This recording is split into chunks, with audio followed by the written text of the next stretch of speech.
Hey guys, in this video I'll show you how to move text box in a Power BI.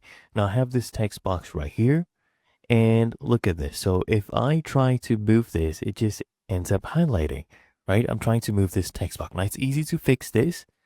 Instead of clicking inside the text box or in the middle, I want you to just come here and click on the edge, okay? Just click on the edge on the border and there you go.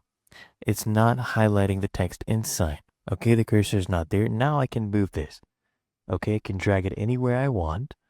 Or what you can also do is just click on the outside again, right? And use your arrow keys. You can move it using your arrow keys. And another way to select this is actually by holding the control button and the arrow key on your keyboard.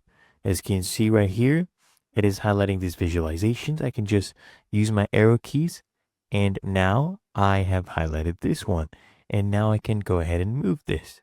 Okay, so those are the three different ways, but otherwise it's really that easy and simple.